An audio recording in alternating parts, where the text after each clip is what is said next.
Hello and welcome our broad viewers to RTD's News English Edition. Tonight for the highlights we got strong message to preserve unity and peace from the Prime Minister.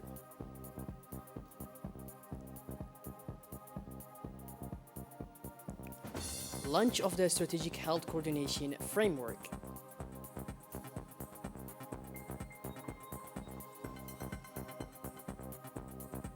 And on the international scene in Greece, Turkey and Russia still suffering from severe fires worldwide climate.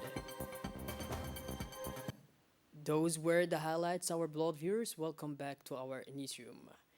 In a statement to the media, His Excellency Prime Minister Mr. Abdulqadir Kamil Mohammed commented on the recent events and acts of violence that have left material and human losses, praising the awareness of the Djiboutian people who have long maintained social harmony and national cohesion. Let's listen to the Prime Minister. Bismillahirrahmanirrahim. Mes chers compatriotes, nous avons connu ces derniers jours des événements Some very fort regrettable regrettables. events that undermine our common pride in living together and that taint our ancestral values of peace and solidarity. On behalf of the head of state, Mr. Ismail Omar Guelleh, and on my own behalf, I would like to express my deepest condolence and sincere sympathy for the victims of the barbarities perpetrated by despicable and reckless individuals acting under the disguise of pseudo-commercialism. I want to tell them that the Republic does not forget them. I want to tell them that we share their pain and what we stand by them to help them overcome this ordeal. I also know that we can count on the proximity work of political representatives, local elected representatives, and civil society to calm the climate and reassure the victims. I would like to thank them warmly for their support and their unfailing commitment at our side. Now that calm has returned, I would like to salute the wisdom of the Djiboutian people in all its competence, who once again have transcended their differences in the name of our republican values.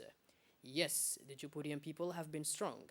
They have been able to remain lucid and see through the game of those agitators on social networks who advocate hate, violence, and division.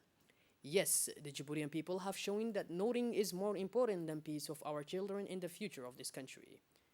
My dear citizens, how can we explain this barbaric act in the wind of hatred that has just blown to our country? How can we accept that our common life and our haven of peace and suddenly be shaken by some of its own children? To say the least, I would like to remind them that the Republic of Djibouti is one and indivisible, strong of the cultural diversity of its people. The unity of our people is sacred. Those who wanted to undermine it must pay a high price. Let's face it, these individuals seek to destabilize our republic and divide the Djiboutian people by importing rivalries under our flag that have no place here. They are all trying by all means to undermine the unity of our nation. They are all desperately trying to create chaos and weaken our economy. But we will not let them. We will not let them import these conflicts here in Djibouti. We will not let them because first and foremost, we are Djiboutians. Because we know all too well the price of peace after having gone through extremely difficult and painful times. Let us face up together. Let us remain united.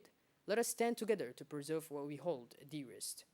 I also appeal to the vigilance and prevalence of the forces of law and order to ensure security throughout the country. I know I can count on the commitment of everyone. My dear citizens, rest assured that the perpetrators of this violence will be prosecuted and punished with the greatest severity. No one will escape justice. We will not let attacks against Djiboutians and their property go unpunished. We will not allow the enemies of Djibouti to act with impunity. More than ever, I count on you. I count on your Republican conscience. On the eve of this new year of the Hijrah, I would like to wish all Djiboutians a happy new year. May this new year mark a further step in our ongoing quest for peace and communion for the Djiboutian people. Long live unity and peace. Long live the Djiboutians. Long live the Republic of Djibouti.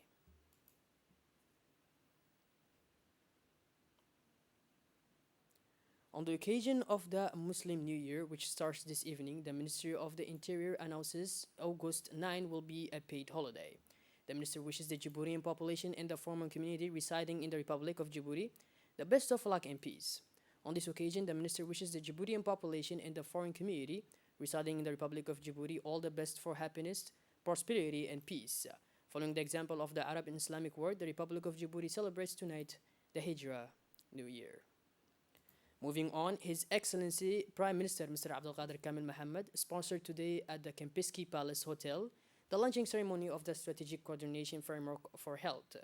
The ceremony of launching the Strategic Coordination of Health took place in the presence of a number of government members, including the Minister of Health Dr. Ahmed Roble, and a group of international partners, including national and international organizations. In addition to diplomatic missions associated to our country, the Strategic Coordination Framework for Health aims to develop a participatory nation strategy to confront the emerging corona pandemic, especially the new Delta variant. The first meeting of the consultative framework of partners in the health sector will launch thinking of ways and means to respond in a coherent, rational, and sustainable manner to the health challenges facing the country, especially those related to the pandemic of COVID-19. The current epidemiological situations today in the Republic of Djibouti is reassuring, but it can develop so rapidly that the changes and repercussions of this epidemic, from which no country or continent is spared, cannot be predicted. Moreover, all health experts agree that a third wave of the pandemic cannot be ruled out. This platform allows for better recalling of our commitments on the factors that ensure the strengthening of efforts aimed at a third wave of the epidemic. The Minister of Health, Dr. Ahmed Roble, gave an additional speech at the outset, expressing his pleasure to participate in the launching ceremony of the Strategic Coordination Framework for Health, stressing the need to review and update the national response strategy to COVID-19. And I quote, "We have drawn up an anticipation plan. It is based for four guiding principles. Firstly, the reconfiguration of the care network, and in particular the hospital network for the optimal management of serious cases, based on the standardization of care and implementation of dedicated networks for this purpose. Secondly, the strengthening of surveillance of entry points. As you know, in Djibouti, most cases come from entry points, especially international ones. Thirdly, the acceleration of the vaccination campaign, including for so-called special populations, for example, refugee populations, floating populations, and foreign populations. The mobilization of the population in favor of reappropriation of barrier gestures. The intense epidemic waves that have shaken our country have highlighted the fragility of our health system, and in particular our structural vulnerabilities, to which it is too appropriate to respond by making strong, rapid, and assertive choices. We now want to set a new pace for the reform needed to modernize our health system."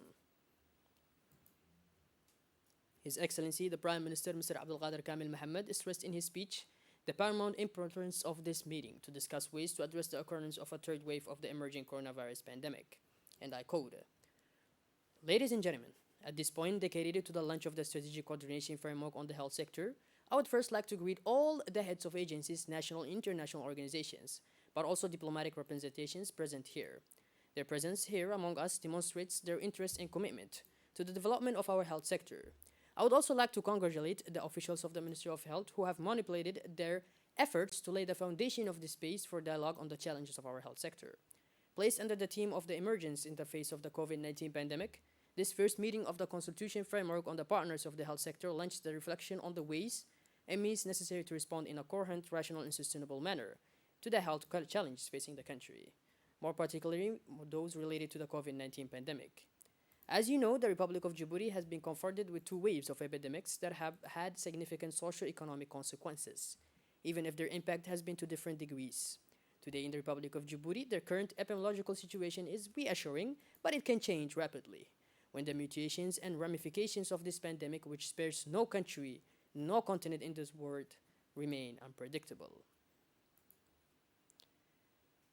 At the conclusion of the event, and as part of the Youth Week, the Ministry of Youth and Culture organized this morning at the People's Palace the launch of activities for the week of August 21 dedicated to youth and the preservation of peace. The launching ceremony of the activities dedicated to the youth and the preservation of peace started with the verses from the Holy Quran and followed by the national anthem.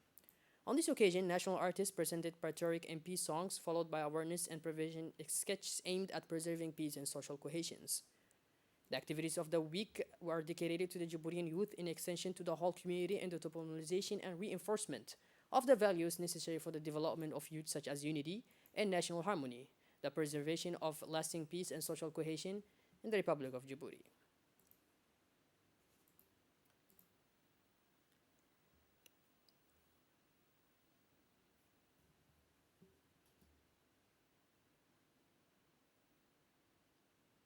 The Vice President of the UNFD, Mrs. Hasna Hamad Bilir, reminded the youth that a common action deserves to be maintained and reinforced to prevent conflicts.